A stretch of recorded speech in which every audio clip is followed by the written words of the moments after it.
Live from our 7 Tasmania studios, your nightly news with Kim Miller begins now.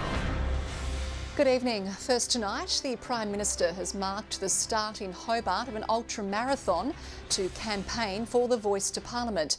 Pat Farmer set off on a 14,000-kilometre journey as politics was put aside for a short time in a show of support for a yes vote. A grand countdown for a cause Pat Farmer believes is worth the arduous task ahead of him. 3, 2, 1, go! This is not a divisive exercise. This is an exercise of unity.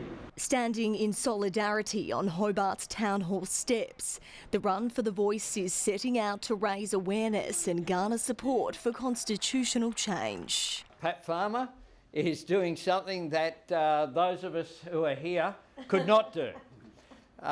It is symptomatic of the fact that this is an opportunity to change the nation for the better. Each step 80 kilometres a day, coming with a broader message to back in the Yes campaign. He started a run for recognition, a run for the referendum and a run to the better place. As our nation's leader issues a warning on the importance of the referendum and allowing Australians to have their say. If not now, when?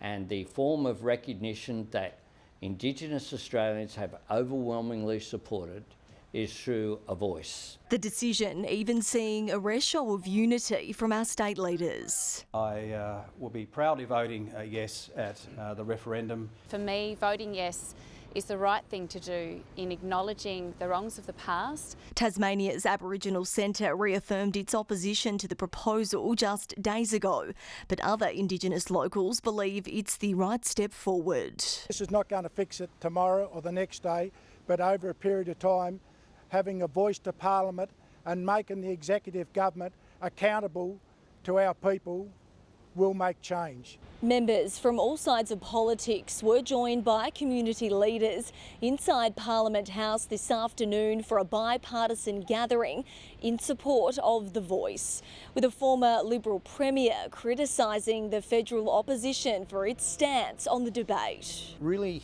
saddens me that the federal Liberal Party have not been able to move forward on this in a bipartisan way. Tasmanian Senator Jonathan Duniam insists his opposition to the idea is not political. Is because it won't fix the problems we're facing in this country. It will not improve life expectancy. It will not, as a standalone entity, improve health and education outcomes. Either way, it will be a history-making moment. One chance in my life as an Aboriginal person to make change to the Constitution. I will never get this chance again. Grace Evans, 7 Tasmania News. Jurors have been selected for a marathon murder trial in Launceston. Swansea couple Cedric Harper-Jordan and Nolan June Jordan have pleaded not guilty to the 2009 alleged shooting murder of their former son-in-law Shane Barker. The trial will resume on Wednesday and could run for around 2 months. A federal election promise to establish bulk-billed urgent care centres has been given a boost with the announcement of a second facility in Hobart. The centres are expected to be up and running by the middle of the year, but critics of the move say the money would be better spent elsewhere. Prescribing much-needed medicine for our struggling health system. 4 urgent care centres promising to ease the strain on Tasmania's emergency departments. They can rock up, get the care that they need in a timely manner, and all they'll need is their Medicare card, not their credit card. Hobart will get 2 clinics, with 1 each for Launceston and Devonport. They'll offer care for those with urgent but non-life-threatening conditions. For those patients who are not critically unwell, like the walking wounded, those who can walk in but can afford to wait. Dr Toby Gardner runs Tasmania's only private urgent care centre and says it's had a measurable impact since opening. The figures have shown there's been a reduction in those sort of type 3 to 5 categories presenting at emergency departments. More than 40% of visits to the emergency department could actually be seen by a GP. But for those struggling with the cost of healthcare, Tasmania has some of the lowest rates of bulk billing in the country. We know so many people turn up to hospital because they don't have a choice. They can't access a bulk billing doctor. Our hospital systems, particularly in the wake of COVID, are dealing with unprecedented pressure. Extended opening hours and bulk billing are promising to have an impact on overstretched resources. But the AMA has slammed the announcement, claiming making it cheaper and easier to get into a regular GP would be a better plan. We already have around the state a large number of practices who are open in the evenings. Hobart itself has 3 dedicated after-hours clinics. What we need is additional funding. Calling on the federal government to triple the bulk billing incentive for vulnerable patients. We need to do better when it comes to affordable and accessible primary health care. The new centres are expected to open in the middle of the year. Annie Green, 7 Tasmania News. A livestock truck has rolled on the Meander Valley Road near Westbury this afternoon. The driver received minor injuries while a number of sheep were killed or had to be put down on site. It's not known how many sheep were on board or how many survived. Traffic management was in place while a crane was used to right the truck. Firefighters are investigating the cause of a blaze which broke out at a home in Claremont this morning. Crews from Glenorchy, Hobart and Bridgewater were called to the property on Waldron Street just before 10, following reports of large amounts of smoke coming from the rear of the house. It took just 10 minutes to put the fire out. No one was home at the time. Investigators believe it was accidental. Tasmanians are being reminded to get vaccinated to protect themselves against the flu as doctors brace for a surge in cases.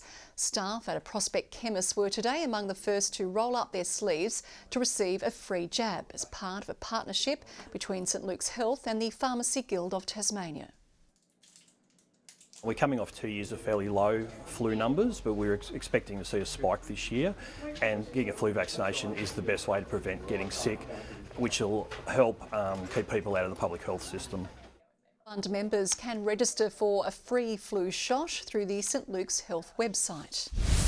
Parts of the trails around Launceston's Cataract Gorge will be closed this week as track repairs and upgrade works are carried out on the Suspension Bridge and Duck Reach trails.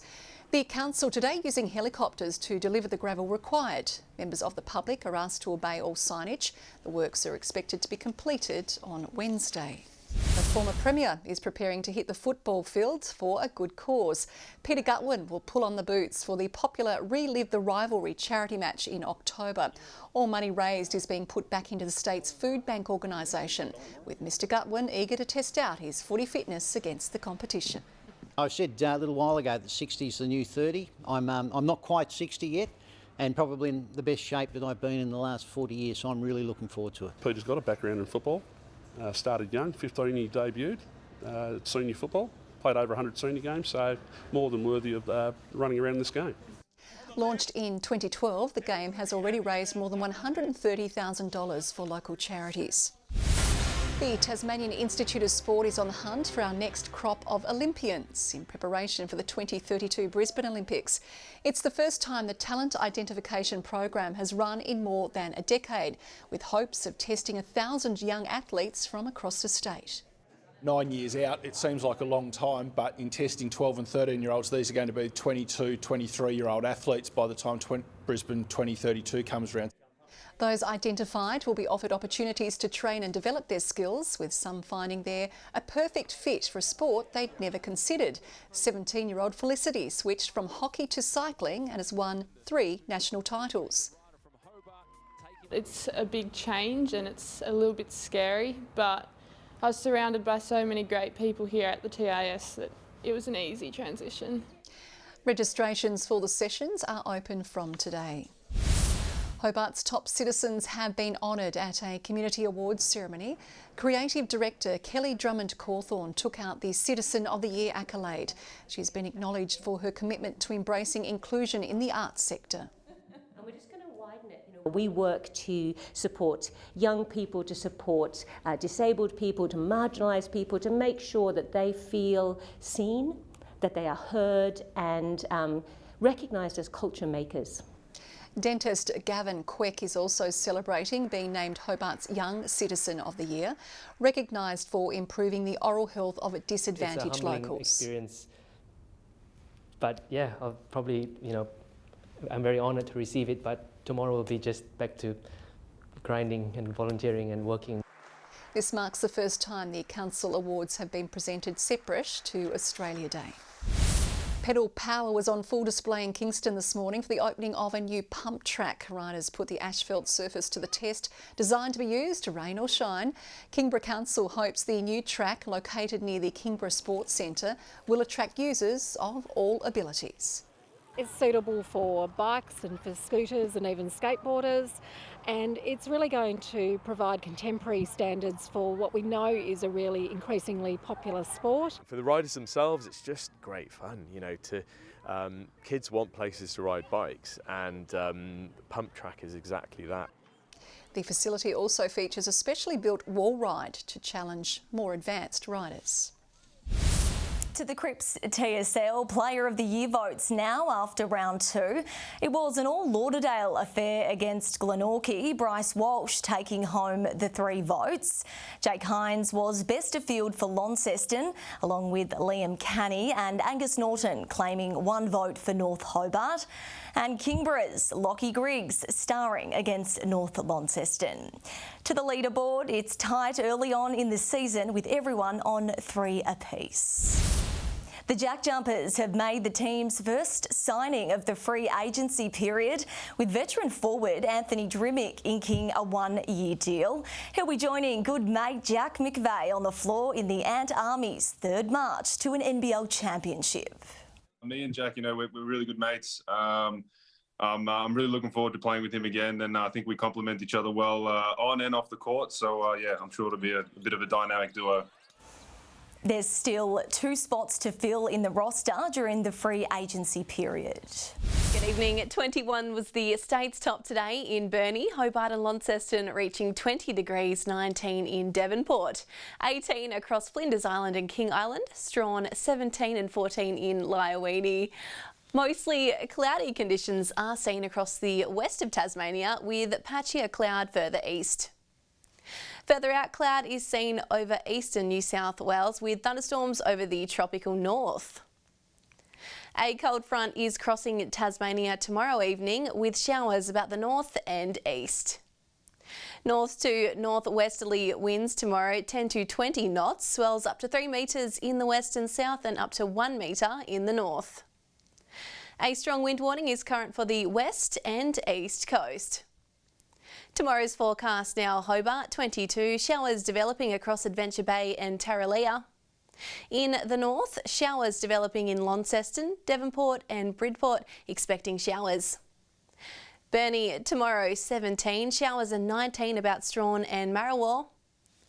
St Helens, a shower or 2 developing and 20 with showers across Swansea and Whitemark. Looking ahead to the 3-day forecast now: Wednesday, showers about the west and far south with small hail and possible thunderstorms. Thursday, showers about the west extending statewide. And Friday, showers about the west and far south, mostly fine elsewhere. Capital cities 25 and cloud clearing in Perth tomorrow. Adelaide, a shower or 2 and 23 in Sydney.